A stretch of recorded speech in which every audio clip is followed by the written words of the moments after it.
Souleymane Niang. Les morts du Covid-19 ne font plus l'objet de communiqués spécifiques, cependant que le nombre de décès connaît un bond significatif.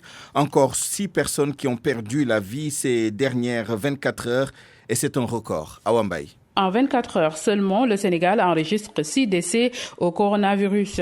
Ce sont les chiffres qui ont le plus attiré l'attention du public par rapport au bilan du jour livré ce matin. 4 hier et 6 aujourd'hui. En 48 heures donc, le Sénégal comptabilise 10 décès. Jusqu'ici, jamais un bilan n'a été aussi lourd, ce qui ramène le nombre total de morts à 70. Cependant, le directeur de cabinet du ministre de la Santé et de l'Action sociale n'a donné aucun détail sur l'âge ou le sexe de ces victimes. Il n'est pas précisé aussi si elles sont décédées à domicile, dans les services de réanimation ou en dehors des centres de traitement des épidémies.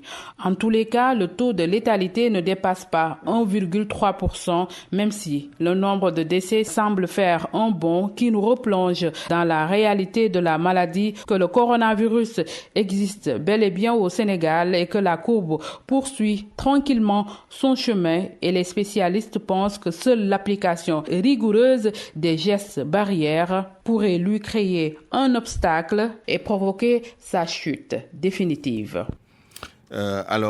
Pour le bilan du jour, justement, les chiffres du jour ont été fournis ce matin sur 999 tests effectués. 74 sont revenus positifs, dont 64 cas contacts et 10 cas de transmission communautaire.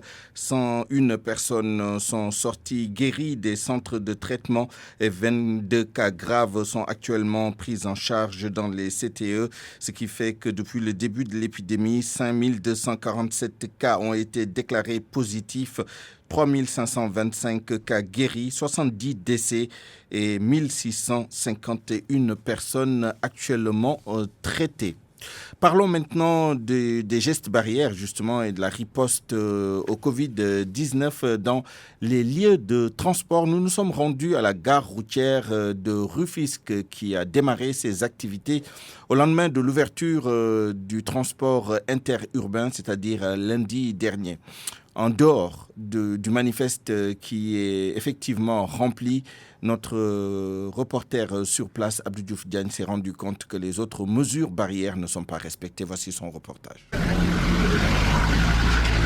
Gare routière de Rufisque, à l'entrée, 2 vigiles en face d'un modèle de lave-mains. Quelques mètres de là, un bus qui s'apprête à rallier Diaoubé. Pour monter à bord, il faut obligatoirement s'inscrire sur le manifeste. Moustapha Sambou assure cette tâche. Nous prenons les filiations des clients qui doivent monter à bord des véhicules. Nous veillons très bien à cette mesure barrière édictée par les autorités.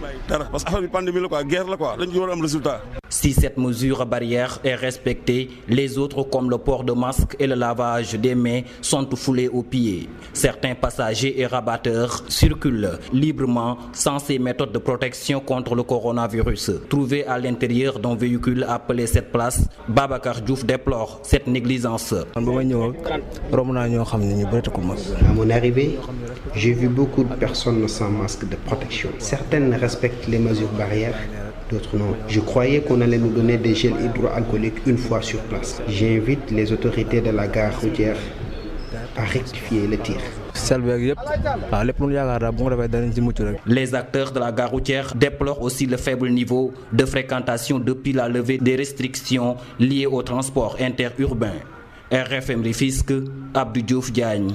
Allons maintenant à Podor où la direction de la protection sociale et de la solidarité nationale a mis à la disposition des ménages des kits de protection constitués de masques, de gel et de gants. Il faut dire que sur les 15 621 bénéficiaires des bourses dans la région de Saint-Louis, 6 884 sont du département de Podor, soit un taux de 35%. Il faut également dire que Podor n'a pas encore de cas, mais la vigilance est de rigueur. Mohamed Nabissila.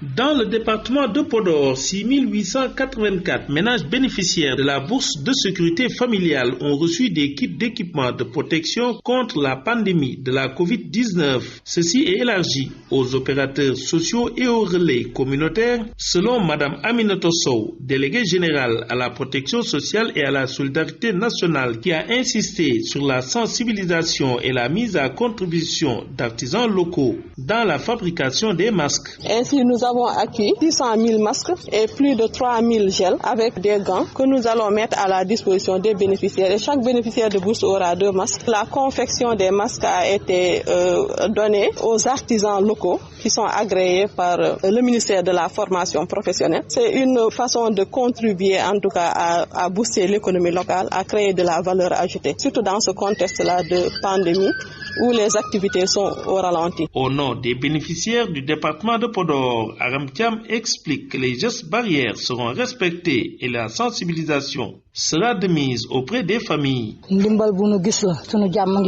s'agit d'un lot de protection important pour nous chefs de ménage faisant partie des couches vulnérables. Nous allons en tout cas sensibiliser les jeunes et toute la famille dans le cadre de la lutte contre le coronavirus et nous ferons de notre mieux pour respecter les gestes barrières. Avec 6884 bourses familiales sur un total de 15 621 bourses, le département de Podor se taille plus de 35% disséminés dans la région de Saint-Louis. RFM Saint-Louis, Mohamed Nabissila. RFM, la radio de toute l'actualité. Le journaliste Cheikh Yérim Seck a été déféré au parquet ce matin au lendemain de son placement en garde à vue par la section recherche de la gendarmerie nationale. Hier, le journaliste s'était présenté à la gendarmerie à la requête du procureur de la République suite à ses déclarations concernant l'affaire Batiplus. Lors d'une émission à la télévision 7 TV, Cheikh Yérim Seck avait affirmé que les gendarmes qui ont effectué une perquisition chez les responsables de l'entreprise avaient trouvé plus de 4,5 milliards au lieu des 650 millions déclarés officiellement. Il avait également laissé entendre que des ministres de la République seraient impliqués dans cette affaire. Cheikh Yérim Seck se trouve à l'instant même à la cave du tribunal de Dakar dans l'attente de sa rencontre avec le procureur. Le palais de la République, le palais de justice plutôt, où toutes les audiences inscrites au rôle ont été renvoyées au mois de juillet prochain. Seuls les jugements en flagrant délit auront lieu d'ici le 3 juillet à condition de huis clos. La mesure a été prise à l'issue d'une réunion entre les responsables du tribunal la nuit dernière. D'ici là, les locaux du palais de justice seront désinfectés par le service d'hygiène plusieurs fois, sans compter les éventuels tests massifs pour tout le personnel du palais de justice. Reportage ce matin sur place, Amadou Sabarba. Un énième avant de son audience dans le hall du tribunal, cette dame se désole de la situation. Ça fait mal avec le transport. Si vous venez de loin, ça fait trop mal. Vous avez des préoccupations, mais bon, on n'y peut rien. On fait avec. Devant le tribunal, un cordon de sécurité qui filtre les entrées, mais la plupart ignorent les dernières mesures prises par le tribunal, à l'image de ce monsieur qui avait rendez-vous avec son avocat ce mardi. Ça ralentit les choses, c'est-à-dire que même au niveau du tribunal ici, ils ont des documents à évacuer, mais là, ça va prendre encore du temps, il y aura une accumulation de documents à évacuer, donc c'est pas bon. Je connais même pas la raison les raisons pour lesquelles ils ont débrayé. Surpris par la décision, Lamine est venu de Rufisque pour assister à l'audience de son frère. C'est la première fois que je suis venu ici. L'a fait. Comme le tribunal a suspendu toutes les audiences jusqu'au 3 juillet prochain, une situation rendue plus difficile par la grève de 72 heures du syndicat des travailleurs de la justice. 12h11. Le directeur du Centre national anti-mine du Sénégal regrette l'explosion d'une mine anti-char qui a coûté la vie à 2 militaires de l'armée sénégalaise hier en Casamance. Il précise toutefois que le déminage humanitaire va se poursuivre. Le colonel Barham Thiam révèle que 450 mines ont été enlevées par ce centre. Il est interrogé par El Haj Ndiogoudjen. J'ai appris la nouvelle comme tout le monde avec beaucoup de regrets. Donc on ne peut que déplorer cet accident-là. Alors, on va s'incliner devant la mémoire des disparus, qui sont des frères d'armes à nous, Voilà, donc cette affaire-là a eu lieu. Ça va faire malheureusement un blocage sur la dynamique de retour des populations à leur terroir. L'idée, c'était de les accompagner. Les armées sont en train de sécuriser tout ceci. Alors, donc, voilà. Nous, en tant que Centre national des ménages humanitaires qui sont installés à Ziguinchor, notre mission également, c'était de jouer un rôle dans cette dynamique de retour. Allez-vous poursuivre les opérations de déminage humanitaire et avec quelle stratégie? Oui, on ne va pas changer de stratégie. Nous, déminage humanitaire, par définition, c'est l'accord de toutes les parties. Et puis, intervenir dans les zones suspectées minées en toute sécurité avec le maximum de sûreté. C'est ça notre mission. Alors, donc, cette mission ne va pas changer. On sait qu'il y a beaucoup de zones minées en Casamance, mais est-ce que c'est de nouvelles mines ou d'anciennes mines qui avaient été posées? Ici, on ne peut pas savoir. Il s'agit d'aller voir un peu les résidus de la mine explosée pour voir de quel genre de pose il s'agit. Si la mine est récente ou vieille, posée depuis longtemps sous le sol. C'est ça seulement qui peut expliquer un peu le type de pose qu'il y a eu là. Au niveau du centre, on a enlevé un peu plus de 450 mines, mais ceci n'empêche pas que les unités des forces de défense et de sécurité qui sont dans les secteurs, s'il leur arrive de rencontrer des mines ou des restes explosifs de guerre, ils interviennent et puis ils mentionnent ça dans le rapport. Le processus de paix en Casamance qui coince toujours. La preuve, cette instabilité des militaires qui continuent à sauter sur des mines. Hier seulement, 2 soldats sont tombés alors qu'ils étaient en opération de sécurisation sur place. Alors, Abdoulaye Baldé, un natif de la région, maire de Ziguinchor, explique la situation. Pour lui, c'est parce qu'il y a trop de médiateurs dans la crise. Mohamed Ali Mouba. Premier problème identifié comme facteur ralentissant le processus de paix en Casamance, le maquis qui est divisé. Abdoulaye Baldé, maire de Ziguinchor. Mais le cyber, c'est qu'il y a des fractions encore beaucoup plus importantes. Parce qu'avant, c'était 3N, 3, les 4. Absence de coordination au niveau du maquis, dispersion des rôles aussi du côté de l'État qui négocie. Les négociateurs aussi, il y a en fait le pôle des négociateurs, les ORPC qui sont dirigés par Robert Sagna, la plateforme des femmes se trouve en Casamance, le groupe de contact et d'action humanitaire ou encore le groupe du général Sarr. Donc ça fait une sorte de cacophonie et ça ne prend pas. Dans la gestion du dossier, au finish, les résultats ne sont pas là. Conséquence, un pas en avant, 2 pas en arrière. La solution pour Abdoulaye Baldé, les assises du MFDC. Il y a une aile politique du mouvement des forces démocratiques de Casamance dirigée par Kourouma Sané qui se trouve à Paris, celle de Ousmane Tamba qui se trouve en Suisse, le groupe des intellectuels qui se trouve en Allemagne. Et il faut savoir que tout ce monde-là a ses représentants sur place au Sénégal. Ça ne facilite pas du tout la tâche sur place. Selon Abdoulaye Baldé, il faut une vraie volonté politique pour arriver enfin à la paix dans ce conflit qui est en train de devenir l'un des plus vieux du continent. RFM, fréquence de modulation 94.0, la radio en puissance.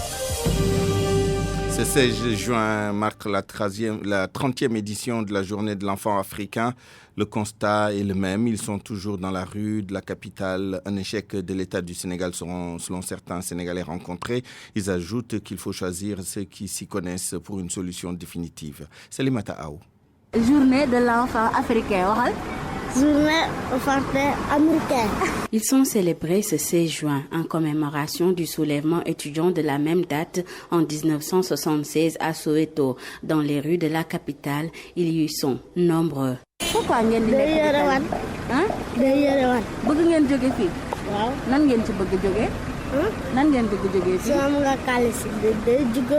Devant cet abribus, El Hadj Diallo ne veut même pas parler de cette journée. Pour lui, l'heure est aux actions pour aider définitivement ses enfants. C'est un regret. On n'arrive pas à canaliser et à procéder à l'éducation des enfants. C'est un échec par rapport à l'avenir du pays, par rapport à beaucoup de choses, par rapport à notre culture, notre histoire. L'enfant, c'est l'avenir.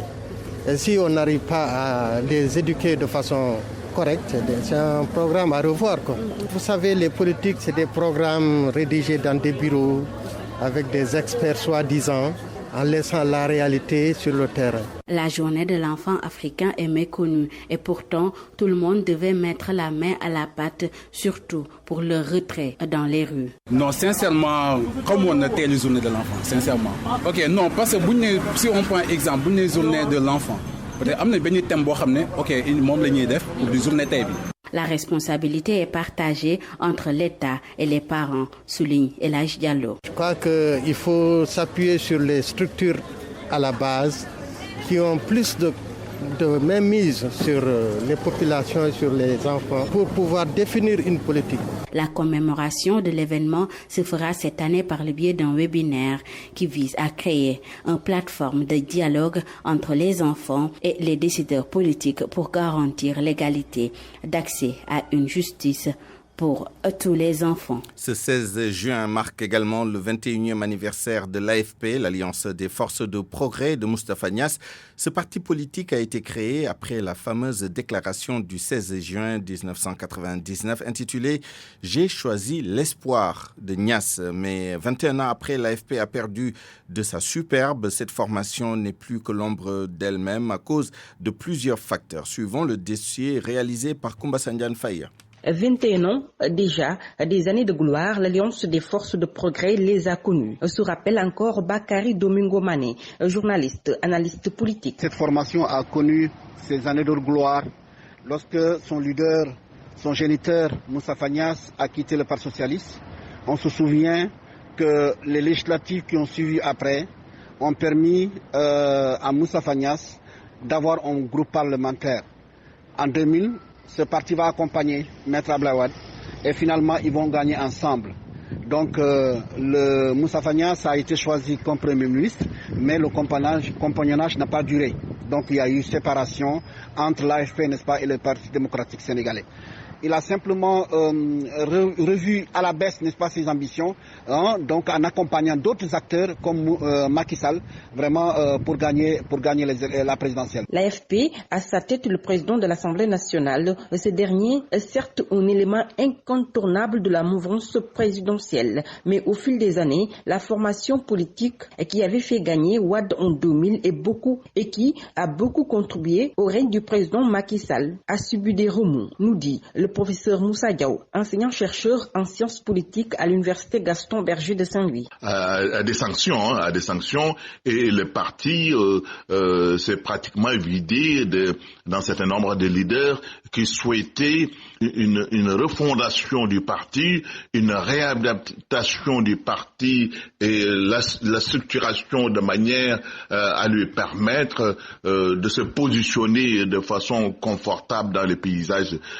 politique sénégalais, plutôt que de servir d'appui et de suivre les programmes de la Perle. Le parti de Moustapha Niasse vieillit. L'on note une absence de dynamisme, de fougue, mais aussi de démocratie. Qu'en est-il de l'avenir de cette formation politique? Bakary Domingo Mané. Ce parti peut avoir un avenir si et seulement si les jeunes, vraiment à l'intérieur de cette formation-là, décident de faire la révolution. C'est-à-dire en prenant vraiment ce parti-là, en se disant l'héritage c'est nous en ce moment-là. Mais il ne suffit pas de dire l'héritage c'est nous.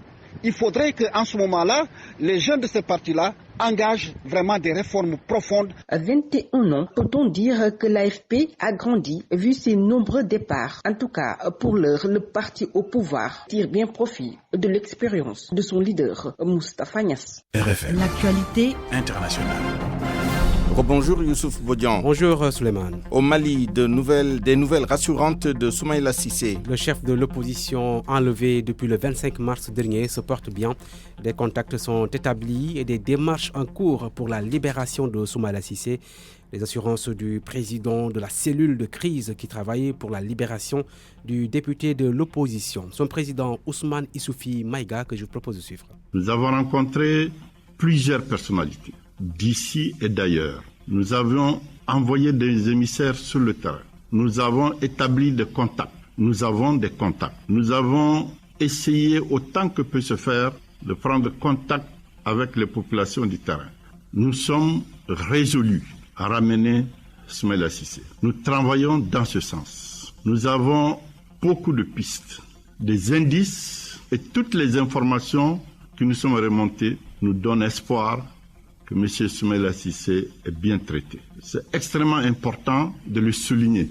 Et nous pensons que très bientôt, M. Soumaïla Cissé sera de retour au milieu des siens. Ce n'est pas simplement un vœu, c'est une exigence que nous imposons, que les plus hautes autorités du Mali s'imposent. Et Soumaïla va revenir très bien. Des propos recueillis par nos confrères de la radio nationale malienne, l'Assemblée parlementaire de la francophonie, le Parlement panafricain, l'Union parlementaire africaine demandent aux autorités maliennes de multiplier leurs efforts pour la libération de Soumaïla Cissé. Nous rappelons que le Mali a été endeuillé hier avec le décès de 24 de ses soldats vers la frontière avec la Mauritanie. Un charnier découvert à Khartoum, au Soudan. L'annonce a été faite par le procureur qui n'a pas donné de précision sur le nombre de victimes retrouvées, mais il s'agirait de militaires tués par le régime d'Omar el-Béchir. Le récit d'Oumou Kalsoumli. Au Soudan, la commission chargée d'enquêter sur les meurtres commis dans le camp militaire d'Aïl-Foun au sud-ouest de Khartoum a découvert le charnier au cours des 4 derniers jours. Après avoir entendu des témoins, a déclaré le procureur lors d'une conférence de presse dans la capitale soudanaise. Certains suspects sont aujourd'hui en fuite à l'étranger, a-t-il ajouté sans fournir de précision. La fosse commune a été exhumée et la commission poursuit son travail avec les médecins légistes de la police scientifique, a indiqué Ali Saïd, membre de la commission d'enquête. Jeudi dernier, la police avait déjà bouclé la zone où a pris place l'exhumation des corps dans le quartier de Sahafa au sud de la capitale, a constaté l'AFP. En avril 1998, plusieurs dizaines de jeunes conscrits ont été tués en tentant de s'échapper du camp insalubre d'Aïl-Foun où s'est déroulée leur formation afin de rejoindre leur famille pour la fête musulmane. Rejetant les accusations qui leur étaient adressées, les autorités soudanaises d'alors, répondant de l'ex-président Omar al-Béchir, avaient affirmé que des jeunes soldats étaient morts noyés dans le Nil bleu. Officiellement, 55 corps ont été repêchés après que le bateau transportant les conscrits ont coulé. Cette version officielle a rapidement été constatée par des rescapés des familles de victimes qui n'ont jamais reçu de dépouilles de leurs proches, ainsi que plusieurs groupes d'opposition qui estiment à des centaines le nombre de victimes. Oumou Kalsoumli, nous quittons le continent pour les États-Unis. La Maison-Blanche qui va publier aujourd'hui un décret pour réformer la police. Le décret de Donald Trump vise à encourager les bonnes pratiques au sein des forces de l'ordre. Nous retrouvons chez le voisin canadien, notre correspondant Mamadou Aïchandiaï. Le président américain Donald Trump prépare un décret de réforme de la police selon le porte-parole de la Maison-Blanche.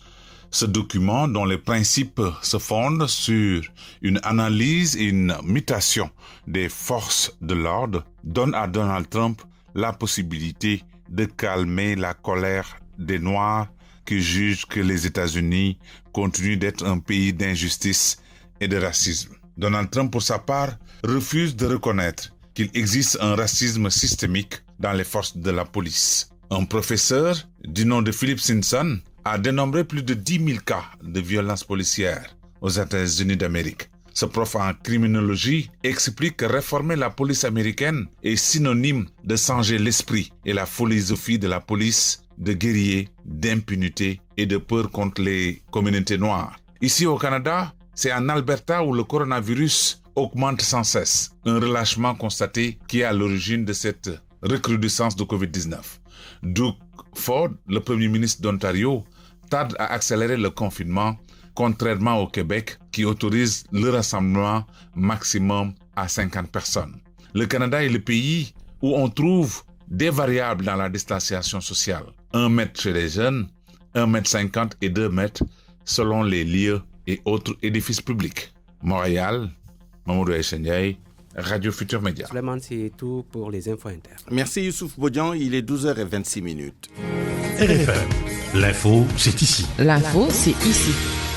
Accueillons Binta Diallo qui nous présente Coronews, l'actualité de la pandémie de Covid-19 dans le monde. L'ange de la mort est aux côtés du virus SARS-CoV-2 au Sénégal.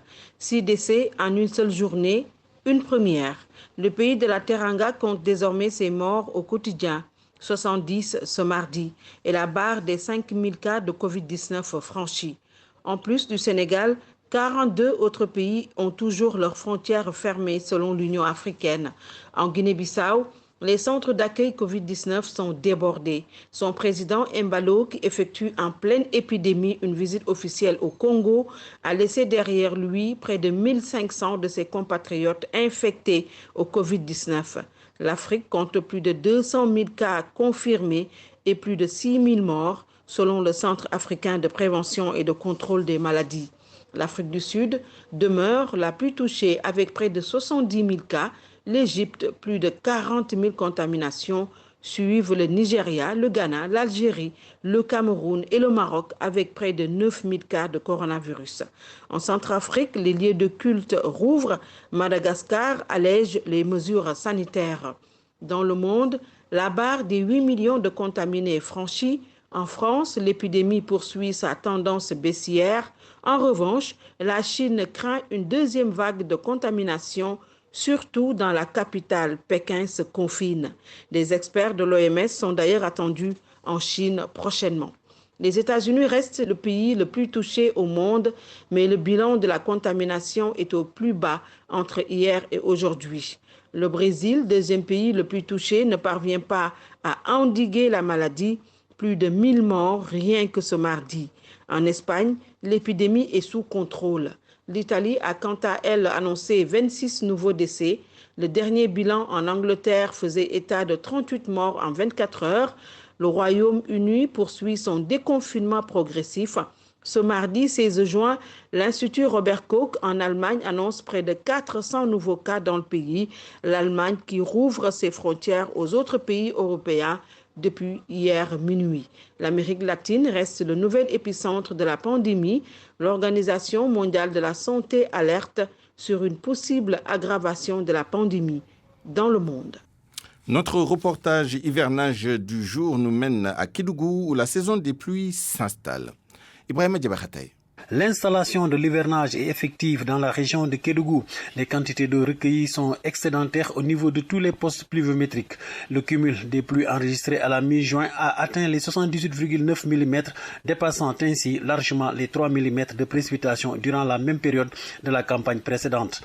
Si cette présente campagne suscite beaucoup d'espoir dans le monde rural, l'inquiétude demeure encore chez les producteurs qui attendent toujours la mise en place de l'engrais. Anya Diallo est le président de la Fédération des maïsculteurs de la région de Kédougou. Le maïs est en train de sortir parce que nous avons reçu beaucoup de sangs qui sont revendiqués, ils sont déjà assommés. Il n'y a pas de l'engrais. Il y avait quelques engrais qui sont venus ici avec PDRS. Mais le gros producteur ou le vrai producteur n'est pas senti de ça. Mais l'engrais dans toutes les communes de la région de Kédougou n'est pas d'abord arrivé. Et ça nous fait un peu peur parce que s'il n'y a pas toutes les cultures, s'il y avait des cultures sans engrais, rien ne marchera. C'est pour cela que nous voulons interpeller l'État du Sénégal. Le DRDR rassure les producteurs sur la mise en place de l'engrais qui ne saurait tarder. Daouda Anne. L'engrais aussi, les expressions de besoin ont été envoyées à la direction de l'agriculture. Incessamment dans la semaine, on espère accueillir les premières quantités d'engrais nécessaires au démarrage de la campagne agricole pour les producteurs. Au regard du comportement des premiers semis qui commencent déjà à pousser,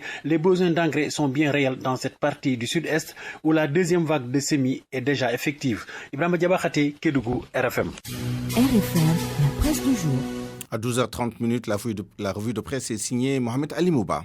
Bonjour. Affaire Bati Plus, Cheikh Yérim Seck en garde à vue depuis hier. Ce matin, il devrait être présenté au maître des poursuites. Le journaliste est poursuivi pour diffusion de fausses nouvelles. Cheikh Yérim Seck abrité à la brigade de Faidherbe, écrit du coup le journal Le Quotidien. Cheikh Yérim Seck s'embourbe dans le scandale Bati Plus, soupire le journal Vox Populi. À l'origine de ces déboires, écrit le confrère. Sa fracassante sortie vendredi soir sur cette affaire au relent de gros scandales. L'observateur note que l'audition de Cheikh Yérim se poursuit aujourd'hui. Les gendarmes incriminés dans cette affaire entendus aussi. Durant son audition, écrit toujours l'Observateur, le journaliste a maintenu sa position. Il avait déclaré lors d'une interview à la CTV que la section de recherche de la gendarmerie n'a pas saisi que 650 millions chez les FARES. C'est plutôt 4 milliards, d'où un différentiel de près de 3 milliards 400. Eh bien, sur toutes ces déclarations, Cheikh Yérim n'a pas varié d'un iota. Le journal note toutefois qu'il n'a pas produit la moindre preuve de ces allégations. Se réfugiant derrière le secret des sources, Mais l'étau se resserre autour du petit ami de Rachel Slaty, du nom de la caissière de Batoplus placée sous mandat de dépôt pour détournement de fonds, indique le journal LAS. Thione Seck lui a fait face aux juges hier pour la deuxième fois en appel dans l'affaire présumée de trafic de faux billets de banque et le parquet, convaincu de sa culpabilité, demande 5 ans ferme et 10 millions d'amende. Alain Gaïti était chargé de la confection et Thione Seck de la distribution. L'association de malfaiteurs est établie comme le procureur. J'ai toujours prôné la vertu dans mes chansons. Je sais que j'ai été atteint mystiquement, réplique le leader du Ramdam. Titre du journal Les Échos, Thione Ballago Seck lave son honneur sans convaincre le parquet qui demande la prison pour lui 5 ans ferme. L'armée sénégalaise en terre minée, la série d'accidents se poursuit en Casamance, informe le journal Le Quotidien. 3 véhicules de l'armée sénégalaise qui sautent sur des mines anti-chars en 10 jours. 2 soldats décédés, plusieurs blessés hier. 8 en tout, précise Vox Populi. Affaire Akili, une réunion de haut niveau a eu lieu entre les responsables de la boîte et ceux de Sénélec sous la houlette de Antoine Diome, l'agent judiciaire de l'État du Sénégal. Selon le journal LAS, le PCA Khalifa Dia et le DG de Sénélec Pape Mademba Biteye, appuyé par l'AGE, ont notifié à Amadou Ly la volonté du chef de l'État de faire acheter par Sénélec toutes les parts de Akili. On veut qu'il trouve le niet catégorique du fondateur de Akili, le directeur général Amadou Ly. Rien ne va plus entre les héritiers du guide de Tiantakoun. L'héritage de Cheikh Béthio Thioune crée la discorde. Selon le journal Le Témoin, 1 an après la disparition de Cheikh Béthio Thioune, la bataille fait rage entre légitimistes incarnés par son fils Serigne Saliou Gueule Tapée et les hérétiques amenés par Sokhna Aïda Diallo qui fut la préférée du guide. Rappel en passant mon confrère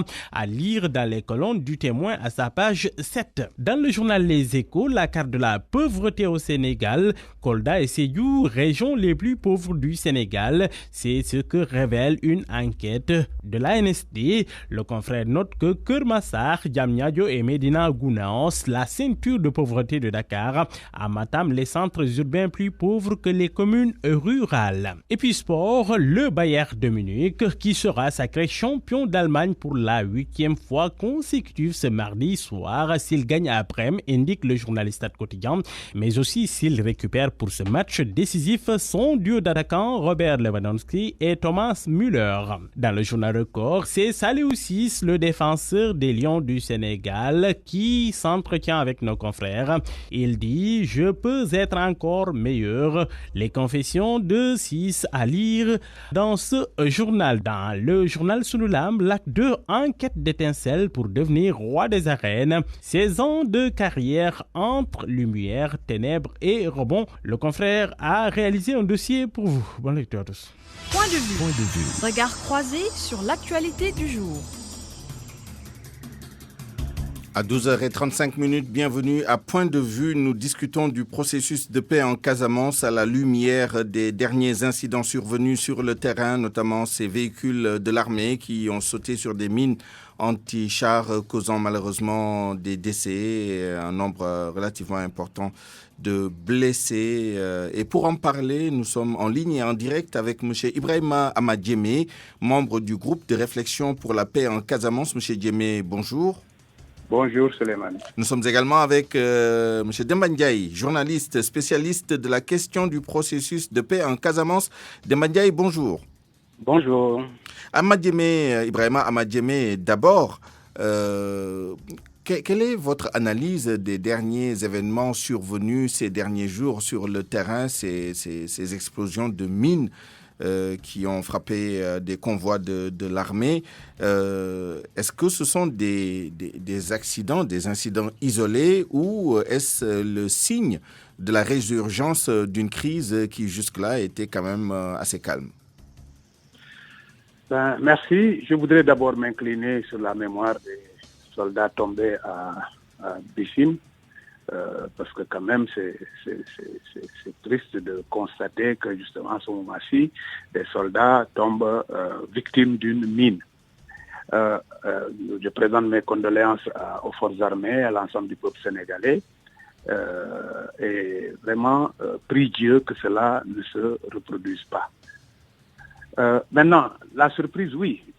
Au niveau du GRTC, nous avons été surpris que très rapidement des incidents de cette nature se produisent dans la région. Mais à y regarder de très près, on a une lecture de ce qui a pu arriver. Ce qui a pu arriver, c'est que, à la faveur de la longue accalmie que nous avons obtenue et que nous vivons, dont nous profitons, il y a eu la volonté de certains villageois de retourner dans leurs terres, n'est-ce pas, qu'ils ont abandonnées il y a plusieurs années.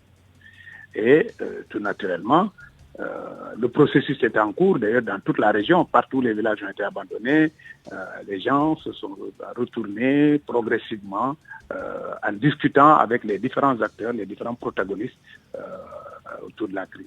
Ici, il n'y a peut-être pas eu suffisamment de préparation et cela a donné les résultats que nous avons connus et que nous déplorons. Donc, première réflexion par rapport à cette question, voilà ce que nous pensons. Des éléments de et nous contexte.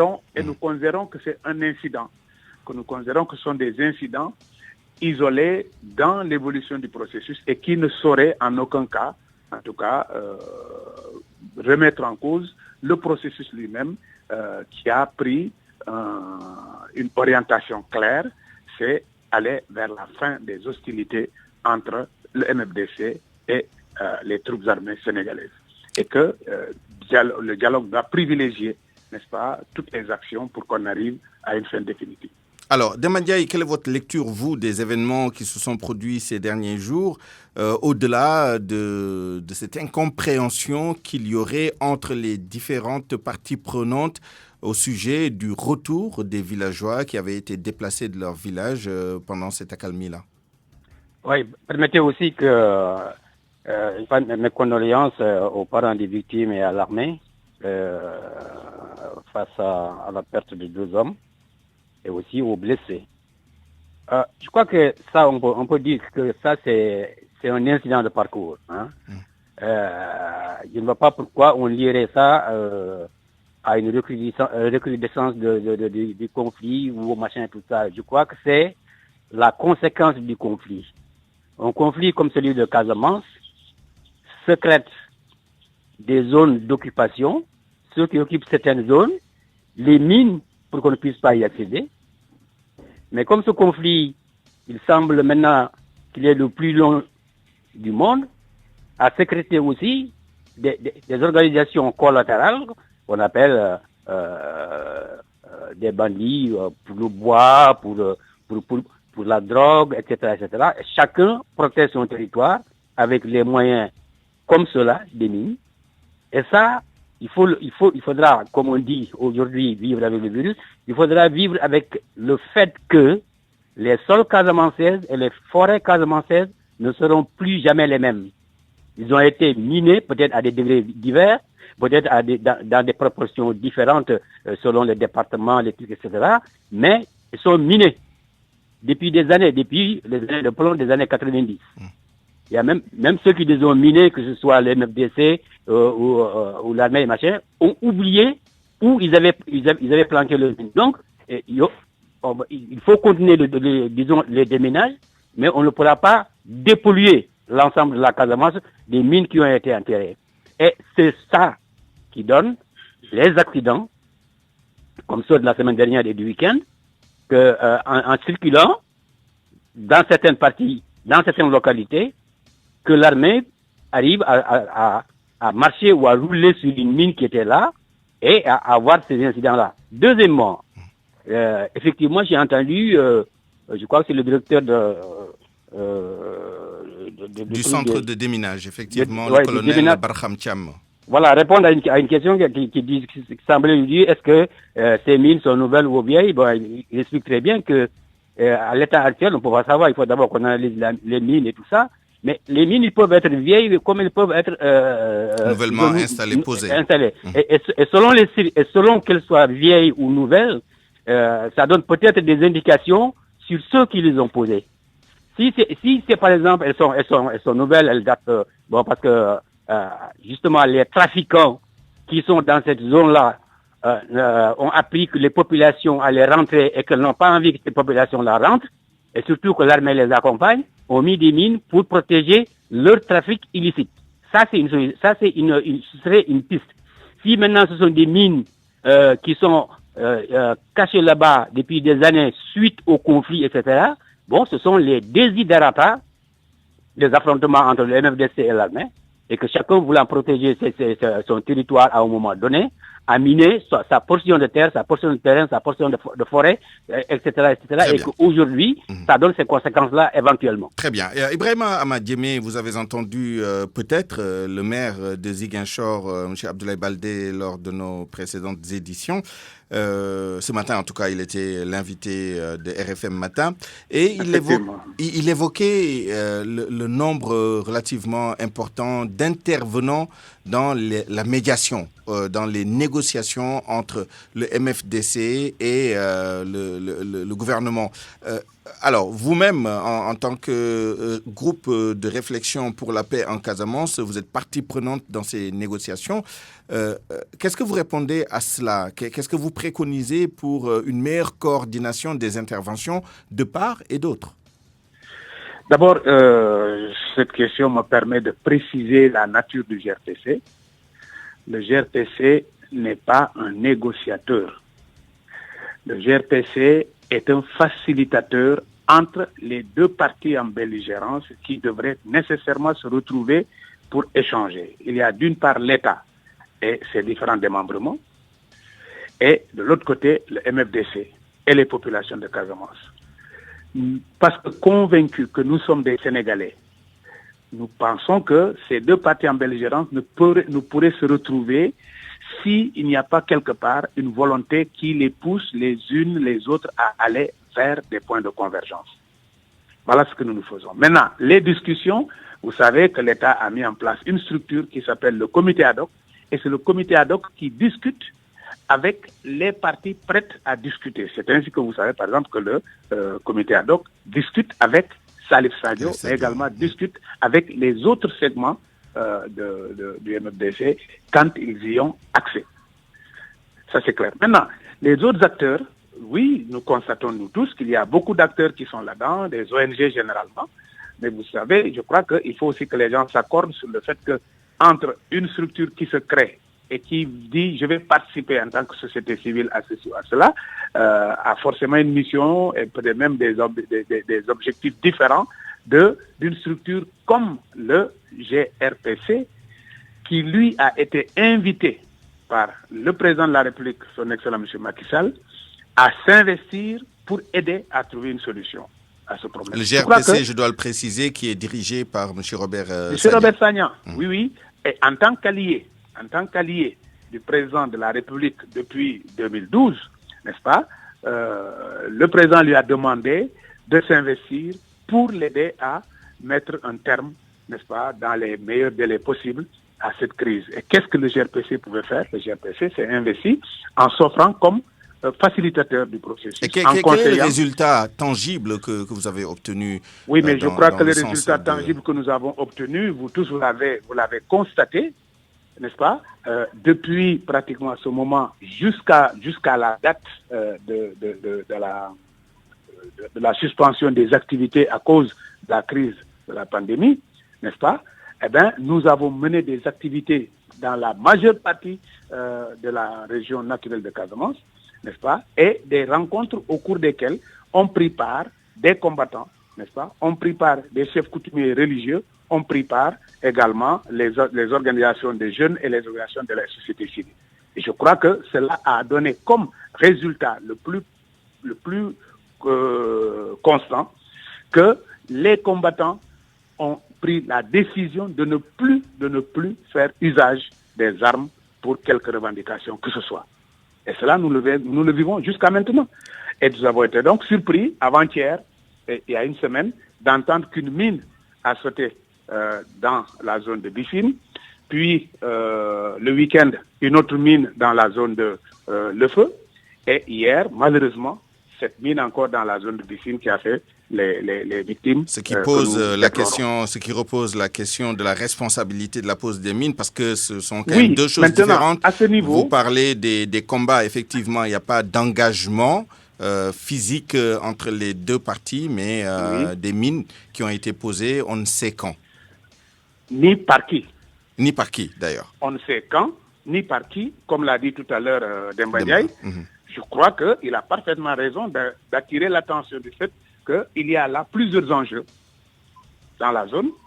Et donc, toute action qui devrait aller dans le sens de renforcer le processus dont nous bénéficions nous tous devrait tenir compte de cette spécificité de la zone avec tous les enjeux qu'il a évoqués. Il nous reste très peu de temps. Demba Ndiaye, projetons-nous sur l'avenir par rapport justement aux prochaines étapes. L'armée a clairement dit qu'elle allait continuer les opérations de sécurisation jusqu'à l'atteinte des objectifs qu'elle s'est fixés.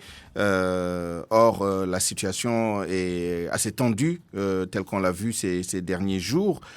Comment voyez-vous justement l'évolution du processus dans les prochaines semaines, dans les prochains mois?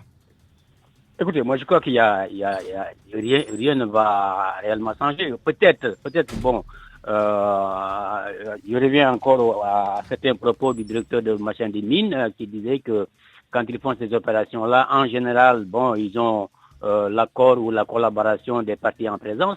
Je me demande si cette fois-ci,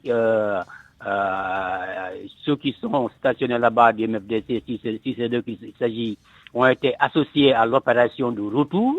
Avec l'armée, donc une coordination pour pouvoir notamment éviter ce qui s'est passé, donc de sauter sur le demi si c'était eux. Est-ce que ça a été fait?